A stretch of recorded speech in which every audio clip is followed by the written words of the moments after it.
j'ai eu mon baccalauréat de la série S1 en 2011 avec la mention bien.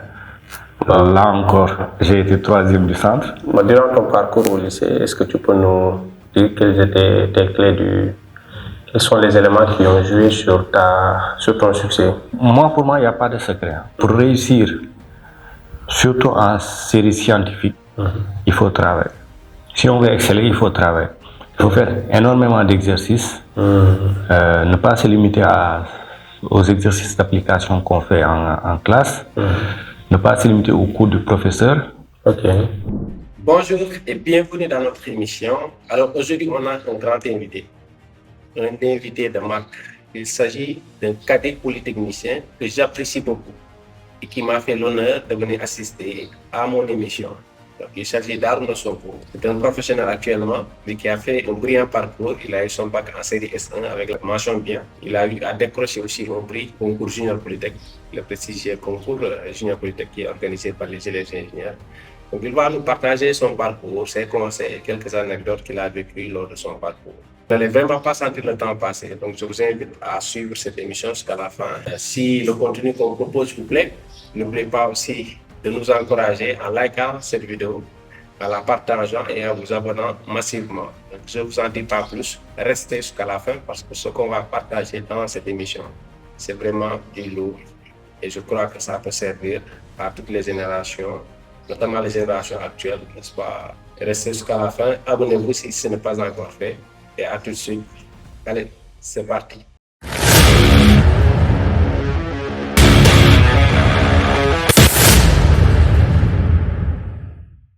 Bonjour Arouna, merci d'avoir accepté de te prêter à l'exercice de l'interview. Est-ce que tu peux juste te présenter pour ceux et celles qui ne te connaissent pas encore? Bonjour Korka, je te remercie également de m'avoir invité dans ton émission. Donc moi je m'appelle Arouna Sonko, je suis sénégalais, je suis ingénieur électromécanicien diplômé de l'école polytechnique de Thiès. Donc pour mon parcours, j'ai commencé par la maternelle, le jardin. Donc j'ai fait mes humanités à l'école Dior, au Parcelles Assainies, l'école Dior de Dakar. Dakar, ok. À Dakar, oui. Ensuite, bon, j'ai été à l'école primaire à l'école Dior jusqu'en CM1. Ensuite, je suis parti à Saint-Louis du fait de l'affectation de mon père à l'université Gaston Berger. Comme lui, c'était un administrateur civil. Donc, il a été affecté à Saint-Louis en tant que secrétaire général de l'université Gaston Berger. Voilà, donc nous sommes partis là-bas en 2003. J'ai continué mes études là-bas. J'ai été successivement à l'école Notre-Dame de Lourdes, où j'ai fait ma classe de CM2. Ensuite, j'ai intégré le collège Didier Marie, où j'ai fait la classe de 6e secondaire jusqu'en 3e. D'accord. Ensuite, après l'obtention de mon BFM, j'ai eu mon BFM en 2008, je crois. J'ai été classé 3e du centre. Okay. Et j'ai bénéficié d'une bourse pour aller au lycée Aimé Césaire de Saint-Louis. C'est un lycée qui appartient au groupe ISM. Okay. Le lycée Aimé Césaire, le lycée d'excellence privé Aimé Césaire de Saint-Louis. Okay. C'est un lycée qui appartient au groupe ISM, qui à l'époque venait d'ouvrir à Saint-Louis, et nous devions être la première promotion à intégrer le lycée. Ils nous avaient offert une bourse. Ils avaient offert une bourse aux meilleurs élèves des classes de 3e des collèges de Saint-Louis. D'accord. Mais bon, je sais pas, je vais dire malheureusement ou heureusement. Je vais plutôt dire heureusement. Mon père à l'époque n'était pas trop convaincu par le lycée qui venait d'ouvrir.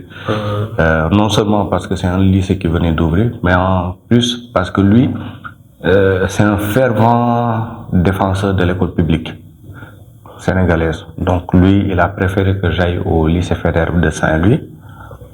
Mais malheureusement, après une année là-bas, j'ai été obligé de rejoindre le lycée d'excellence Aimé Césaire.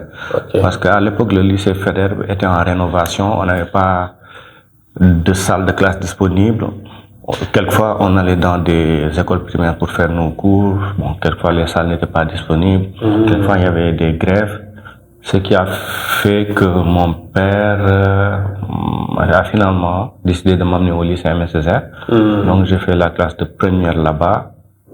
Et quand j'y suis allé, bon, je n'avais plus droit à la bourse. Parce que comme je l'avais refusé l'année précédente, je n'ai pas eu droit à cette bourse.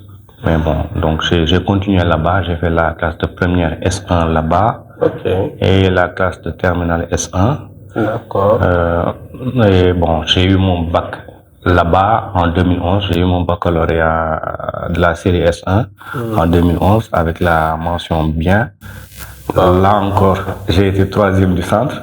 Apparemment, à chaque concours, je suis troisième, quoi. Donc, j'ai été troisième du centre. Avec la mention bien. Avec la mention bien. Donc, je pense qu'il y a un élève du lycée Charles de Gaulle qui était le major. Ensuite, il y avait un élève du Prytanée militaire. Puis moi, je suis venu. Donc, j'ai été troisième. Et bon, durant mon cursus secondaire également, j'ai eu la chance d'avoir un prix, notamment le Junior Polytech, qui est un concours organisé par les élèves de l'école polytechnique de Thiès. Donc là également, j'ai encore eu le troisième prix, de sciences physiques. Voilà, apparemment, voilà, le chiffre 3 me va bien. J'ai eu le troisième prix de sciences physiques. Et c'est grâce également à ce concours que j'ai découvert l'école polytechnique de Thiès. D'accord. Voilà, donc après mon bac S1, j'ai intégré l'école polytechnique de Thiès en 2011. Et j'ai fait là-bas 5 ans. Je suis sorti en tant qu'ingénieur électromécanique. À la base, quand j'entrais là-bas, c'était pour devenir ingénieur génie civil. Mais ensuite, bon, certainement, on va y revenir. Je suis sorti en tant qu'ingénieur électromécanicien en 2016. Et voilà, depuis 2016, je travaille comme ingénieur électromécanicien. D'abord, j'ai intégré une entreprise qui faisait des installations électriques. En l'occurrence Meltec Africa, où j'ai fait 2 ans en tant que chef de projet. Et c'est vraiment là-bas où j'ai vraiment appris le métier, surtout les bases de l'électricité. J'ai vraiment renforcé là-bas mes bases en électricité. Parce que là-bas également, j'ai bénéficié de l'encadrement d'un monsieur qui s'appelle Babacar Ba. Voilà, qui était mon directeur technique. Qui m'a vraiment encadré. C'est un polytechnicien ou bien? Non, c'est pas un polytechnicien. Je pense qu'il a fait le G15 en tant que technicien. Ensuite, il a fait LSE. Bon, par la suite, il a eu les compétences d'ingénieur. Après, je sais pas s'il a continué, parce qu'après le business, le travail, tout ça. Mais c'est quelqu'un de très brillant qui m'a encadré, qui m'a fait bénéficier de toute son expérience et son expertise. Et si actuellement j'ai un niveau très correct en électricité, c'est vraiment grâce à lui. Donc après 2 ans à Meltec Africa en tant qu'ingénieur chef de projet, je suis parti à ASCAT International, qui est un bureau de contrôle et d'assistance technique agréé par l'État du Sénégal. Donc les bureaux de contrôle, en gros, ils contrôlent les bâtiments, la construction d'ouvrages, de bâtiments. Moi, j'étais là-bas en tant qu'ingénieur chargé d'affaires, chargé du contrôle des lots techniques des bâtiments. Voilà. Quand on parle de lots techniques, c'est tout ce qui est électricité, plomberie, climatisation, sécurité incendie, vidéosurveillance, ascenseur, engin de levage. C'est vraiment assez vaste. Installation de gaz. Voilà, c'est très passionnant parce qu'on touche à la fois à l'électricité et à la mécanique. Voilà. Donc j'ai été là-bas en tant que chargé d'affaires de 2019 à 2021. Ensuite, bon, certainement, il y a quelque part un mérite. Il y a quelque part mes compétences qui ont payé. Également, un concours de circonstances qui a fait également qu'on m'a promu au rang de chef du service l'eau technique au niveau de SCAT. Donc j'ai été le chef du service l'eau technique de 2021 à on va dire à juin 2024. Voilà, donc j'avais en charge le service l'eau technique où j'avais comme collaborateur 4 autres ingénieurs électromécaniciens. Et voilà, je manageais ce service. Par la suite, j'avais à ta charge 4 ingénieurs. Oui. Je gérais 4 ingénieurs. Bon, il y en a qui étaient qui venaient de l'école polytechnique, mais il y en a également qui venaient d'autres écoles. Et voilà, donc on avait en charge le contrôle des lots techniques des projets de bâtiment. Et voilà, par la suite, en 2024, au mois de juillet 2024, je suis passé au niveau de Bureau Veritas Sénégal, qui est également une entreprise, un bureau de contrôle technique, qui est le leader, on va dire, mondial dans le domaine du contrôle technique des bâtiments. Veritas. Oui. Parce que c'est une boîte qui a été fondée en 1828 dans le monde. 1828 dans le monde. Ils sont venus en Afrique, je pense, en 1898. Et voilà, depuis lors, ils sont en Afrique et au Sénégal. Et au Sénégal, ils fêtent leur 124e année cette année. Voilà, donc là, je suis en charge du contrôle des lots techniques. Ce que je faisais à ASCAT, c'est ce que je fais actuellement là. Mais avec, on va dire, de plus grands projets. J'ai un peu changé de dimension, on va dire, parce que le Bureau Veritas, c'est vraiment une multinationale. Voilà, donc en gros, c'est un peu le résumé de mon parcours. Donc là, je suis également en train de suivre un master en business et administration au niveau de ISM, Institut supérieur de management de Dakar. C'est des cours en ligne qui, je l'espère, d'ici l'année prochaine vont déboucher sur un diplôme de master en business et administration spécialisé en management de projet. Voilà. Donc ça me permet d'avoir un MBA, d'avoir des compétences en management, en gestion de projet. D'accord, ok. Bon, on va revenir sur ton parcours au lycée. Parce que la plupart des gens qui nous suivent, ce sont des lycéens. Il y a des professionnels, effectivement. Disons, tu as fait le lycée d'excellence nécessaire, c'est ça? Oui, j'ai fait le lycée Faidherbe en classe de seconde, ensuite première. Tu as fait la seconde au lycée Faidherbe, oui. Ensuite, tu es venu à MSSR. Voilà, en première. J'ai fait là-bas la première S1 et la terminale S1. Terminale S1, ok. Bon, durant ton parcours au lycée, est-ce que tu peux nous dire quelles étaient tes clés quels sont les éléments qui ont joué sur ton succès, qui ont favorisé ton succès au lycée? On va dire. Si tu as des conseils, par exemple, à donner à tes cadets du lycée. Oui, d'abord je vais revenir sur mon passage au lycée Faidherbe parce que ça m'a beaucoup servi. Parce que quand j'étais au collège, là-bas, bon, je travaillais un peu, mais pratiquement j'étais tout le temps en premier. Mais je travaillais un peu. Quand je suis venu en classe de seconde. Tu avais combien de moyenne en seconde? En seconde, je pense que j'avais 16, je me souviens de 16,11 de moyenne, comme ça. Mais au lycée, au collège, il m'arrivait d'avoir des moyennes de 17. Une année, j'ai même eu 18. Voilà. C'était en quelle classe? En classe de 4e.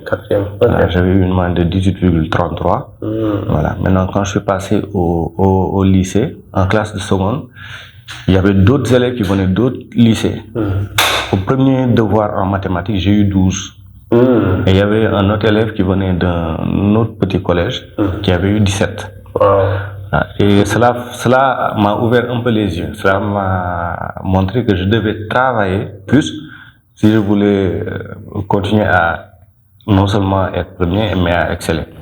Voilà, donc c'est pourquoi je dis que mon passage au collège m'a beaucoup aidé. Voilà, parce que cet élève-là m'a vraiment poussé à vraiment travailler, à vraiment aimer le travail, à vraiment bosser. Donc ce qui m'a permis, quand je suis arrivé au lycée MSSR en première, d'avoir déjà cette mentalité de beaucoup travailler, de ne pas me limiter à ce qu'on fait en classe. Vraiment, parce que pour moi, il n'y a pas de secret. Pour réussir, surtout en série scientifique, il faut travailler. Si on veut exceller, il faut travailler. Il faut faire énormément d'exercices, ne pas se limiter aux exercices d'application qu'on fait en classe, ne pas se limiter aux cours du professeur. Voilà, il faut essayer de voir. Tu faisais des cours de renforcement? J'en ai fait juste à 3 mois du bac. Ok. Parce que, mais je n'en ai jamais fait. Dans mon parcours, je n'ai jamais fait de cours de renforcement, ni en seconde, ni en première, ni en terminale jusqu'à 3 mois du bac. Parce que moi, là-bas, à 3 mois du bac, peut-être que j'étais un peu stressé, que j'avais un peu la pression. J'ai vu que toute ma classe faisait des cours de renforcement. Bon, je me suis dit que je vais en faire. Parce que bon, quelquefois je voyais mes camarades aborder certaines notions qu'on n'avait pas encore abordées en classe. Voilà, donc je me suis dit que comme il y a ces 3 mois de cours et qu'eux, ils ont vu ça en cours de renforcement, je vais aller faire des cours de renforcement. Mais sinon, je n'ai jamais fait de cours de renforcement. Et quel genre d'élève tu as été au lycée? Premier, deuxième ou troisième, bien le chiffre, toi, tu as toujours suivi? Oui, par contre, bon, quand je suis venu au lycée, en seconde, j'étais premier. En première également, j'étais premier. En terminale également, j'étais premier. Voilà. Tu avais une moyenne de combien en première S1? En première S1, j'ai eu une moyenne de... Je pense que j'avais 15, quelque chose comme ça.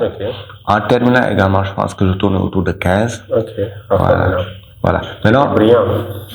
Bon, je me donnais tous les moyens pour au moins avoir de bonnes notes. En fait, ce qui faisait la différence, je n'étais pas forcément le meilleur en mathématiques, par exemple. Il y avait un camarade, Soleil Mbaye, que tu connais. Voilà, c'était vraiment le meilleur en mathématiques. Mais, par exemple, en mathématiques, j'étais tout le temps le deuxième. En français, j'étais tout le temps pratiquement le premier. En SVT, j'étais peut-être troisième ou quatrième, parce qu'on était 7 en S1. Et en TS1? Oui, en première et TS1, on était 7. Ouais. Et en sciences physiques, j'étais tout le temps premier. Donc, j'étais bon dans toutes les matières. Ce qui fait qu'au finish, tout le temps, j'étais premier. Donc, voilà. Donc, moi, les conseils que je donne aux jeunes, c'est surtout de ne pas se limiter aux cours, de faire beaucoup d'exercices. Et là, actuellement, ils ont beaucoup de chance parce que il y a énormément d'annales qu'on vend dans le marché, notamment les livres que tu as produits, qui sont d'excellents livres. Voilà. Donc, je conseille aux gens d'utiliser ces livres, d'utiliser ces fascicules, de faire énormément d'exercices. Et par exemple, tes livres, ils ont des corrections. Moi, quelquefois, j'avais des problèmes parce que je ne faisais pas de cours particuliers. Donc, quand je butais sur un exercice, quelquefois, je n'avais pas de réponse. Mais bon, l'avantage, c'était que je me mettais à chercher. Mais pourquoi est-ce que tu ne faisais pas de cours particuliers? Parce que je n'en ai pas senti le besoin.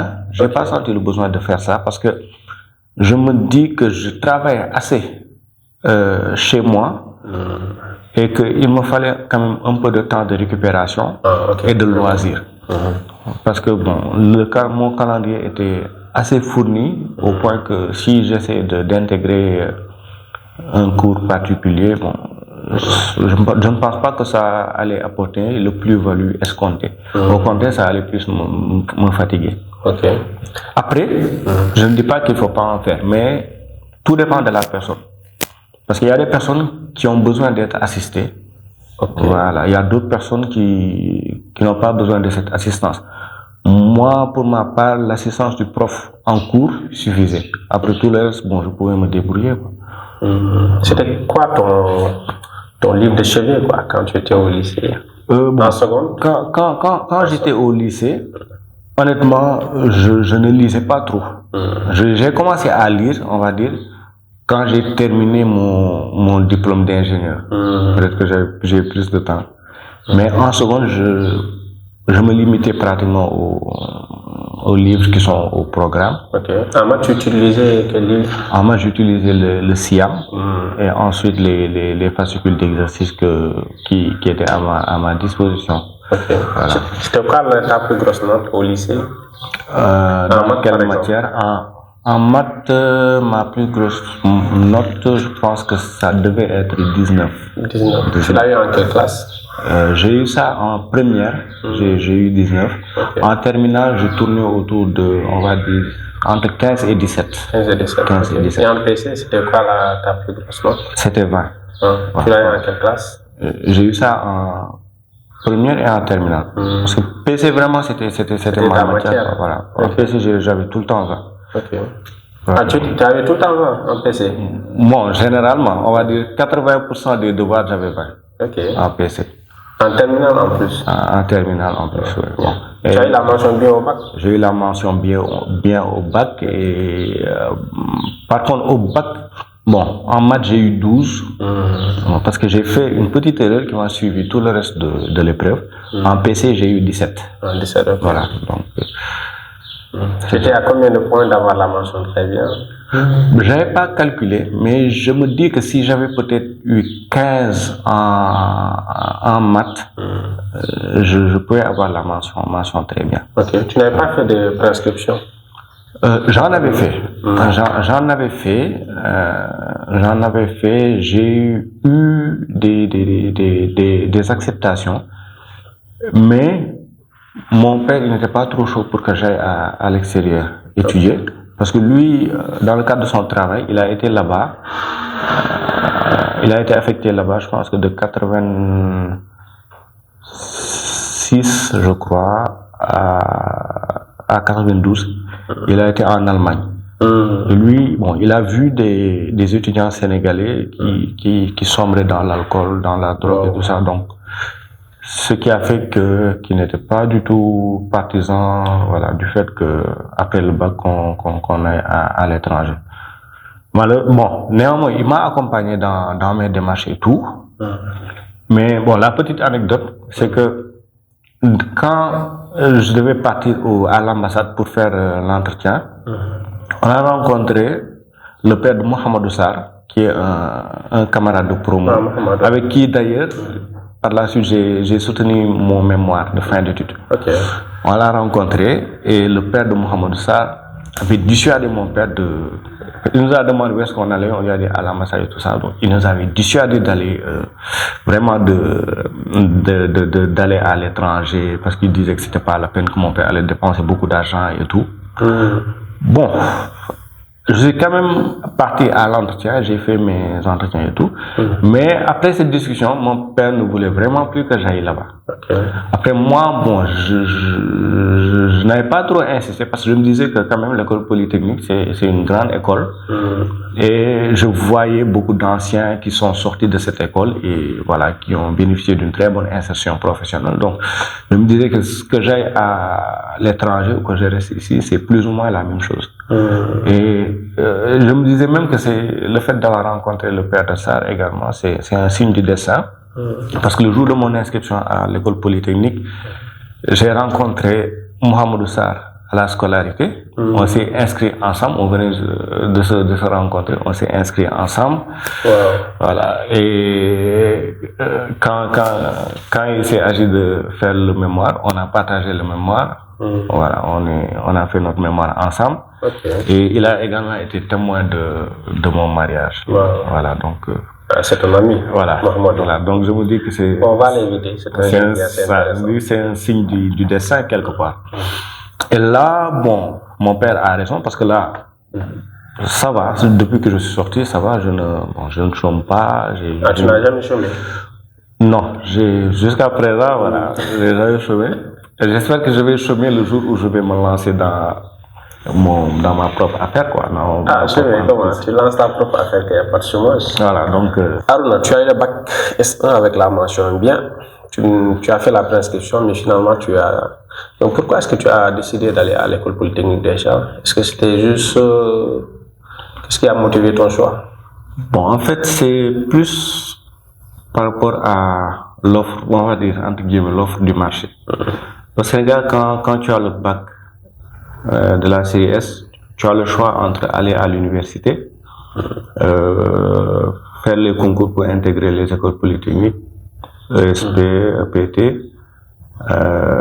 ou bien faire l'école militaire de santé. Globalement, c'est les choix basiques qu'on a. Maintenant, moi, je ne voulais pas faire l'école militaire de santé parce que je ne me voyais pas trop faire médecine. Voilà. Donc après, j'ai eu une orientation à l'université Gaston Berger en MPI, maths physique informatique. Par contre, à l'époque, il y avait beaucoup de grèves au niveau des universités.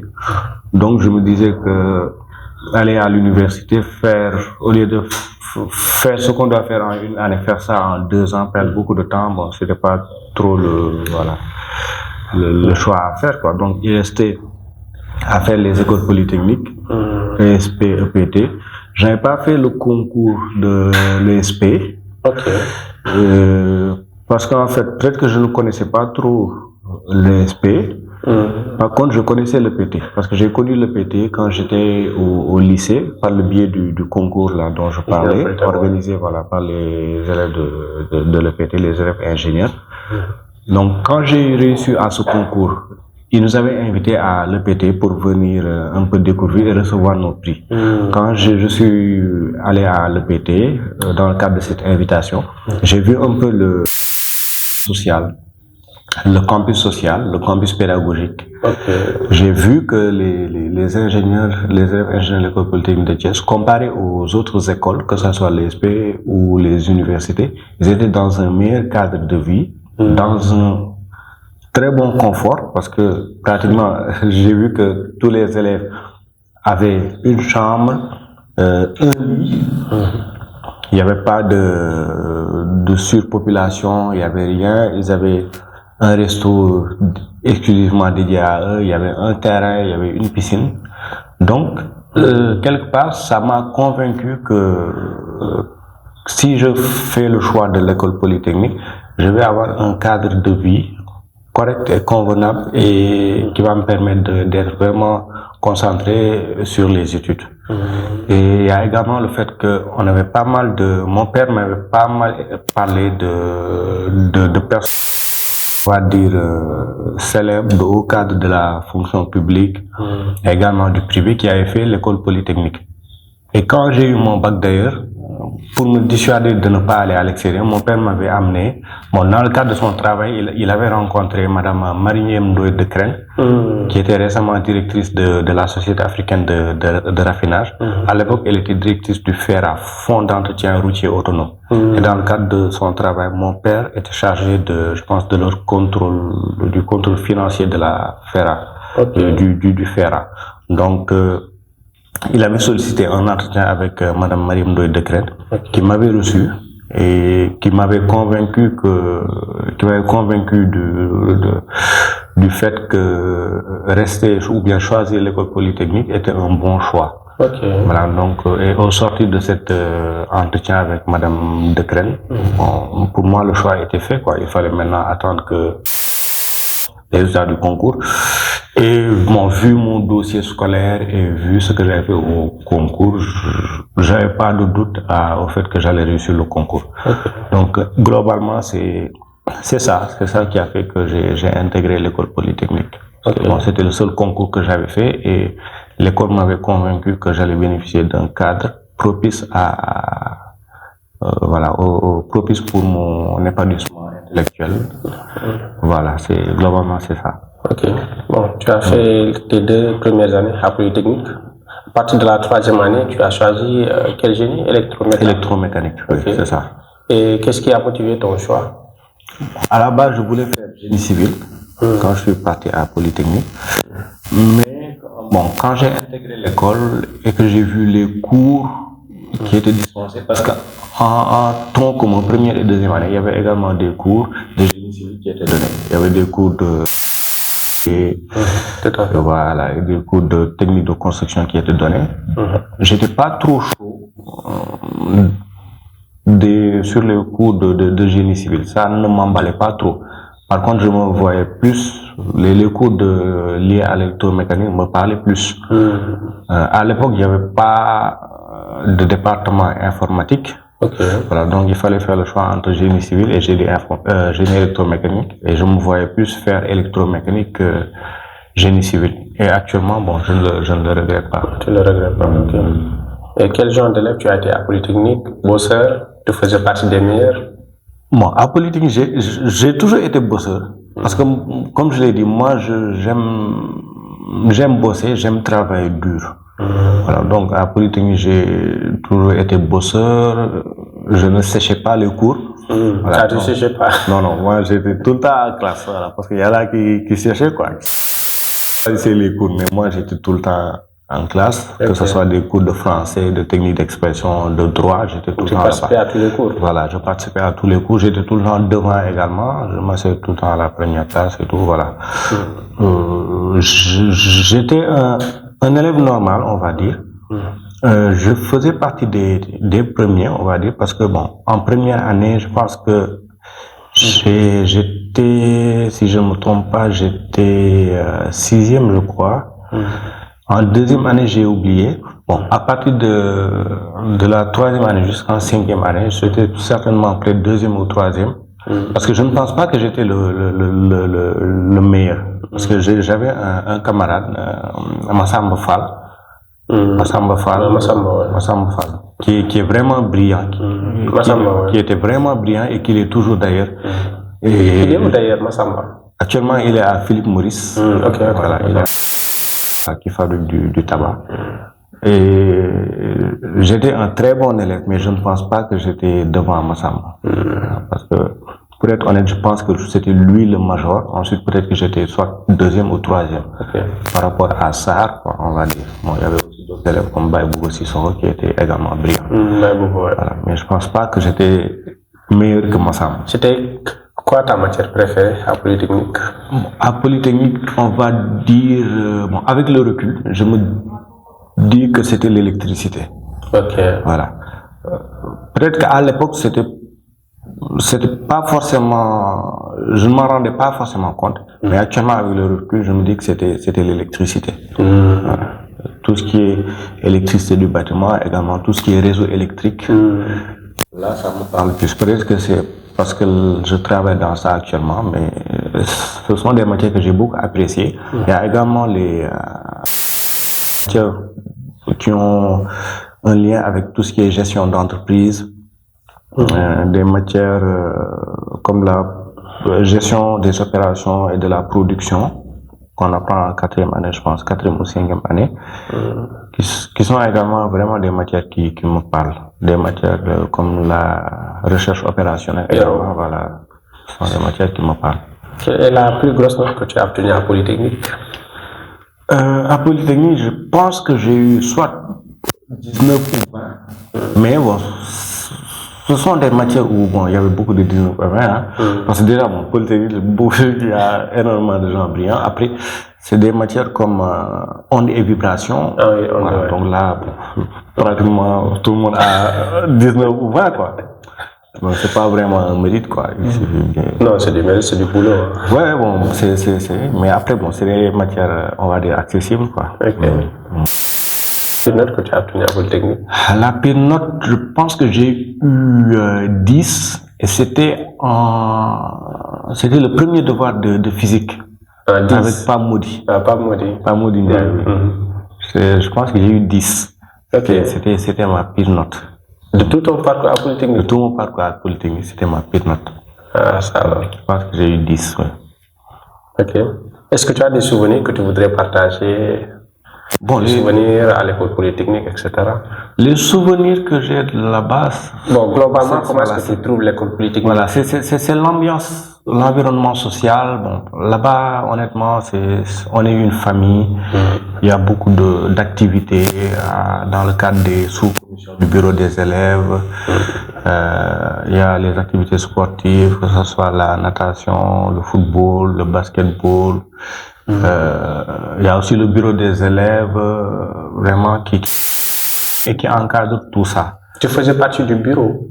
Oui, j'ai été membre du bureau des élèves. J'avais en charge la commission pédagogique en quatrième année. Et voilà. Et bon, l'autre souvenir peut-être c'est ma femme que j'ai rencontrée à Polytechnique.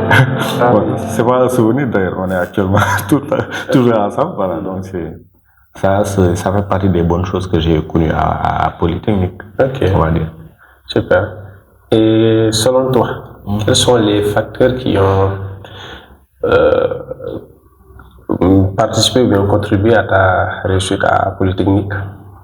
Parce qu'il est rare de voir des élèves qui ont qui ont fait tout leur parcours à Polytechnique sans se taper des notes qu'ils n'ont jamais eues auparavant. Oui. Je me souviens, j'ai eu des 4 à Polytechnique. Oui, moi, j'étais pas. Ça arrive. Selon toi, un élève de terminale qui réussit son bac, quelles sont les qualités qu'il doit avoir pour vraiment faire un parcours brillant à Polytechnique? Selon moi, c'est d'abord d'être ouvert socialement. Okay. Parce que l'expérience a montré que beaucoup de gens qui ne réussissent pas à s'intégrer, socialement surtout à Polytechnique, n'arrivent pas à suivre correctement les cours. Très souvent, il y en a qu'on renvoyait. Et pour la majorité des cas, c'est des gens qui étaient fermés, repliés sur eux-mêmes, qui ne participaient pas aux activités de l'école. Bon, a priori, ça peut paraître être une perte de temps, le fait de participer aux activités de l'école, mais au contraire, ça permet d'être ouvert, de créer un lien entre les élèves, d'avoir des amis qui pourront t'épauler dans les moments difficiles. Donc d'abord, il faut être ouvert socialement pour pouvoir réussir. Ensuite, il faut suivre le conseil des très important. Parce que moi, j'étais très proche des anciens, que ce soit toi, que ce soit d'autres, qui m'expliquaient un peu tel prof, tel cours, c'est ce genre d'évaluation qu'ils donnent. Il faut étudier ça, il faut faire ça, il faut pas négliger ça, ou bien à telle période de l'année, il faut vraiment essayer d'avoir de bonnes notes, sinon ça risque d'être compliqué. Comme généralement en première année, il fallait réussir le premier semestre. Parce que très souvent, le deuxième semestre, c'était très court. Il y avait énormément de devoirs. Donc, si tu ne réussissais pas le premier semestre, ça allait être très compliqué de réussir le deuxième semestre. Parce qu'au finish, il fallait avoir 12 de moyenne pour passer en classe supérieure. Voilà. Donc, c'est ce genre de conseils que nous donnaient les anciens et les documents qu'ils mettaient à notre disposition qui nous permettaient de bien suivre nos cours et de réussir aux évaluations. Et ça rejoint le premier point où je disais qu'il fallait être ouvert socialement. On n'est pas ouvert socialement, on n'a pas ce lien avec les anciens. Voilà, donc c'est ça. Et globalement, c'est ça. Ensuite, il faut être assidu. C'est vrai que c'est très difficile d'être assidu à Polytechnique parce qu'il y a énormément de cours, il y a des devoirs qui s'enchaînent et il faut avoir du temps pour travailler en classe, chez soi. Après, c'est un peu compliqué de se réveiller le matin pour aller en cours. Mais je me dis que c'est une habitude à cultiver qui fait que quand dans le milieu professionnel, peu importe la situation, tu ne peux pas vivre pire que ce que tu as vécu à Polytechnique, quoi. Donc, globalement, c'est ça, faire les exercices et tout. Mais surtout, être ouvert socialement, c'est très important. Est-ce que tu regrettes d'avoir fait Polytechnique? Non, jusqu'à maintenant, je ne regrette pas. Au contraire, parce que j'ai eu énormément d'opportunités. J'ai rencontré ma femme là-bas, c'est important.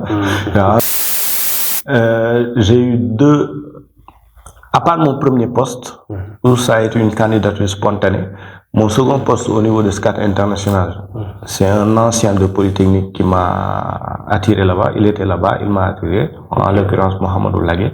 Voilà. Là, actuellement, je suis à Bureau Veritas Sénégal.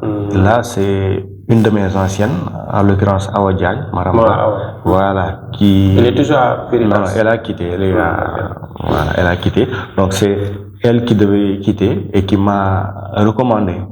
Voilà. Donc, ça rejoint également l'ouverture sociale dont je parlais tout à l'heure également. Voilà. Donc, je ne regrette pas du tout. D'autant plus que Polytechnique, c'est un diplôme qui a énormément de valeur au Sénégal. Il y a énormément de polytechniciens qui occupent des postes clés, que ce soit dans l'ancien régime ou dans le régime actuel. Voilà. Jusqu'à présent, le produit pour Polytechnique de Thiès est très prisé. Voilà. Je ne vais pas dire qu'un polytechnicien ne chôme pas, mais c'est très rare de voir quelqu'un chômer sur une très très longue période, quoi. On va parler de ton parcours professionnel. C'était quoi déjà ta première entreprise? Ma première entreprise, c'était ma première expérience professionnelle, c'était à Meltec Africa. C'est une entreprise qui venait d'être créée. Je pense que ça a été créé en 2015 ou 2016. Qui était spécialisée dans tout ce qui est travaux d'installation électrique. Voilà. Donc j'ai commencé là-bas en tant que Dans un premier temps, bon, j'ai été ingénieur chef de projet, mais dans un premier temps, j'étais vraiment sur le terrain à accompagner mes équipes, à faire également des travaux de terrain. Et ensuite, par la suite, avant de quitter, bon, j'étais plus dans la partie management, études, de gestion de projet. Après Meltec Africa. Après Meltec Africa, j'ai rejoint SCAT International, qui est un bureau de contrôle et d'assistance technique. Donc en 8 ans, tu as fait combien d'entreprises? J'ai fait 3 ans. J'ai fait 2 ans à Meltec Africa, 5 ans et demi, 2 ans et demi à Meltec Africa, 5 ans et demi à SCAT International. Et là, je suis à Bureau Veritas Sénégal. Donc pourquoi est-ce que tu as changé d'entreprise? Pourquoi est-ce que tu as quitté Meltec Africa pour aller à SCAT International? Pour Meltec Africa, pourquoi j'ai quitté, c'était plus pour grandir professionnellement que j'ai rejoint SCAT International. Parce que là-bas, à Meltec, il s'agissait plus de faire uniquement de l'électricité. Alors qu'à SCAT International, plus de l'électricité, j'ai eu l'opportunité de faire tout ce qui est les autres lots techniques, c'est-à-dire tout ce qui est plomberie, climatisation, sécurité incendie, etc. J'avais à disposition les normes de construction. J'avais également des formations. Je bénéficiais de formations là-bas.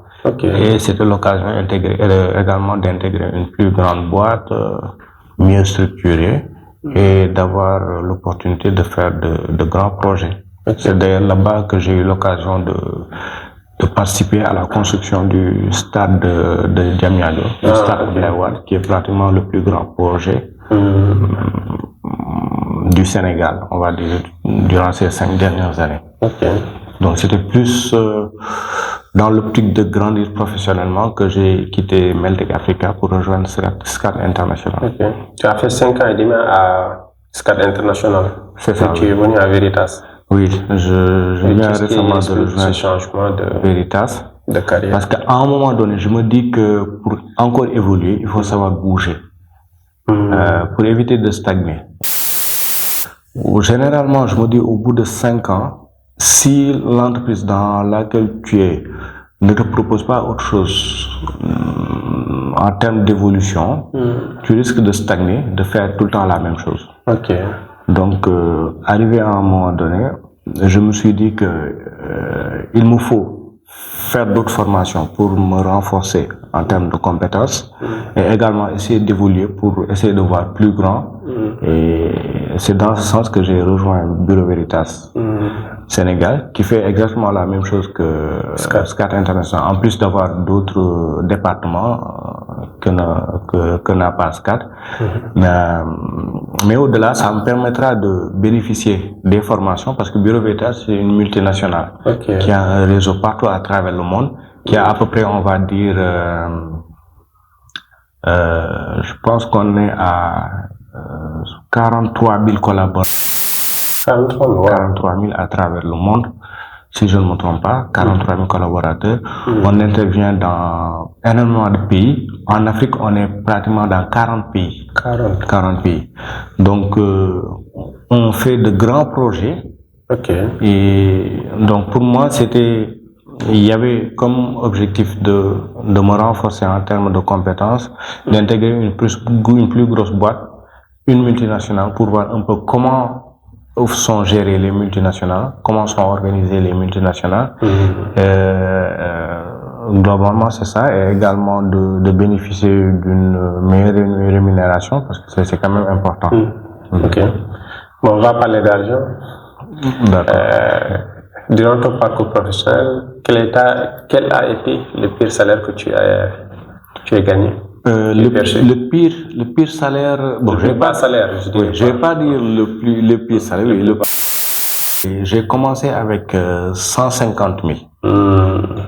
Mais je me dis que c'est ce que j'ai mérité. Parce que je venais de sortir de l'école. Je n'avais aucune compétence en termes de savoir-faire. Il me fallait prouver. Et les entreprises ne prennent jamais de risques.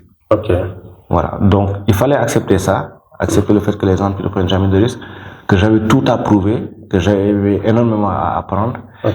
Et que pour moi, au début, c'est moins important. Le salaire était moins important. Ce qui me motivait plus, c'était par rapport au choix des entreprises, c'était est-ce que j'allais apprendre dans cette entreprise. En fait, c'était plus ça. Est-ce que j'allais apprendre dans cette entreprise? Et c'était le cas. Et à partir de ce moment, je me suis dit que si j'apprends, si j'augmente en compétence, si je monte en compétence, en savoir-faire, je serai en droit de réclamer un meilleur salaire. Ok. Voilà. Donc cela, c'était moi, ma philosophie. Ok. Et quel a été le plus gros salaire? C'est que les politiciens ne sont pas... Le plus gros salaire actuellement, c'est en cours. Ok. Voilà. C'est en cours. Ah. Voilà. Donc, tu ne veux pas dévoiler. Voilà. Mais c'est quand même, c'est bien. C'est quand même, bon, j'ai beaucoup multiplié les 150 000, voilà, avec lesquels j'ai commencé. Mais bon, je préfère garder ça pour moi, quoi. Ok, d'accord. Ah. Bon, est-ce que tu te considères comme riche actuellement? Actuellement, je dirais non. Je ne me considère pas comme riche parce que pour moi, bon, après chacun a sa définition de la richesse. Pour moi, sur le plan vraiment purement matériel, être riche, c'est avoir le luxe de ne pas travailler ou bien de travailler au gré de ses humeurs. Par exemple, me permettre d'arrêter de travailler parce que j'ai les charges qui sont là, les factures à payer. Je n'ai pas gardé assez d'argent pour ne pas travailler. Donc, là, tu n'as pas gardé assez d'argent. Voilà, donc là, je ne me considère pas comme riche.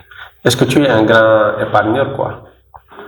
Oui, j'épargne. J'épargne dans le but de pouvoir investir dans le futur. Disons, tu parviens à épargner combien de pourcents de ton salaire actuel? On va dire, j'épargne au moins, je pense, 40%, je crois. 40%? Ouais, au moins. Ouais, c'est bien. Ouais, j'arrive à épargner au moins 40%, je pense, de mon salaire. Ouais. Ok. Et quelles sont tes perspectives? Bon, moi, mes perspectives à court terme, c'est d'abord de finaliser mon MBA.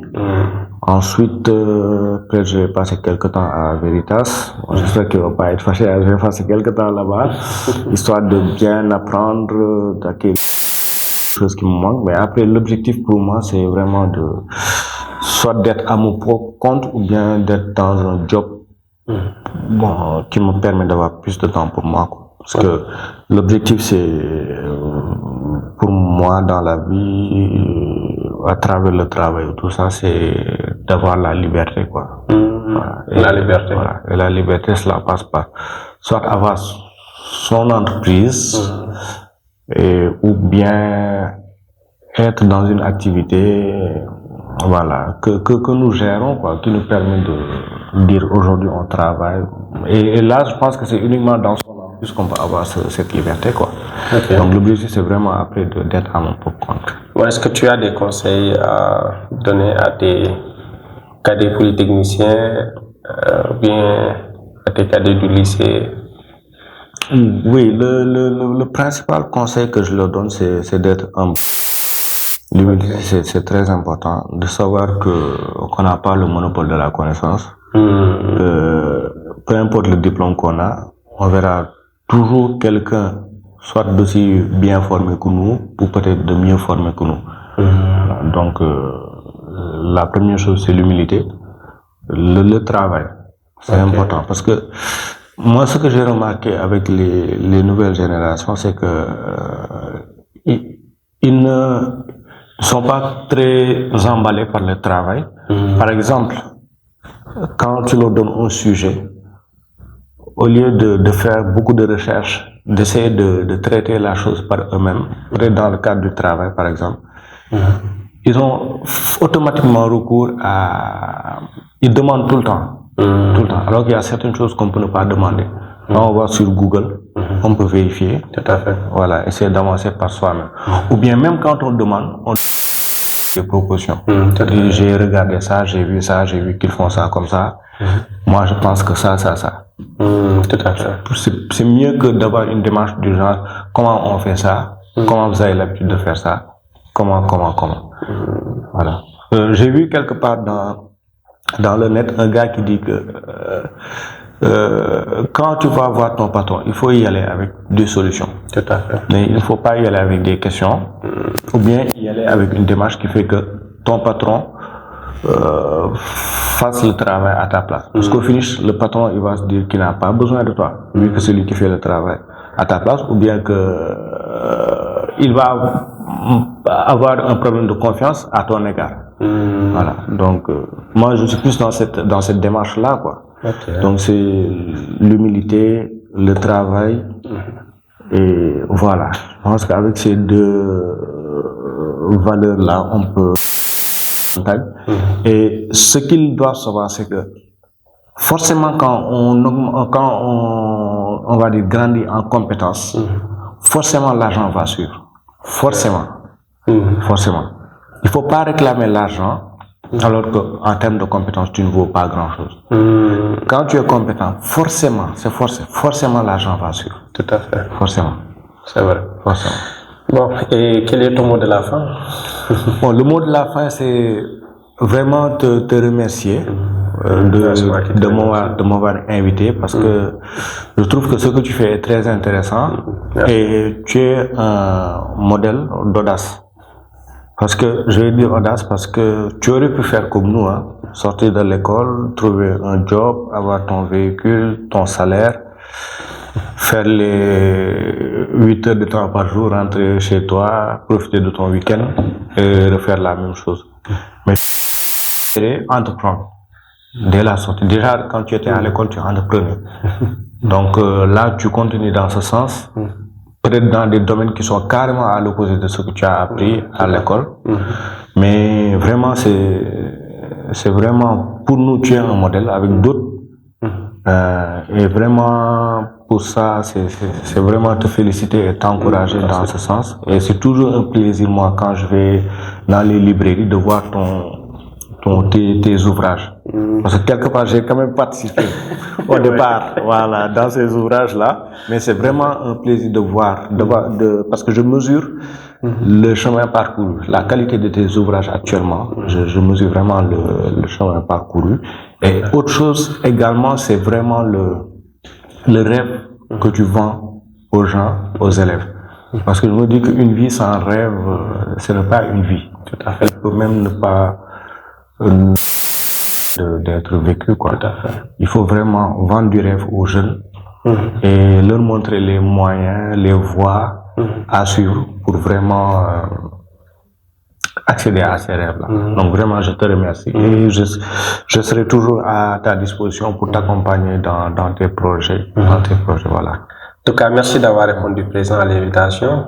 Je vous informe qu'il sera présent à notre grande conférence qu'on va organiser au Grand Théâtre. Donc, il sera invité en tant que speaker. J'espère que tu seras là. Inch'Allah. Donc, le grand Aruna, le brillant Aruna fera de la partie. Donc, il viendra vous partager avec vous des conseils, des astuces pour vraiment réussir, non seulement dans le domaine des études, mais dans le milieu professionnel également. Donc, merci de nous avoir accordé votre attention et on vous donne rendez-vous à la prochaine émission. Allez, ciao.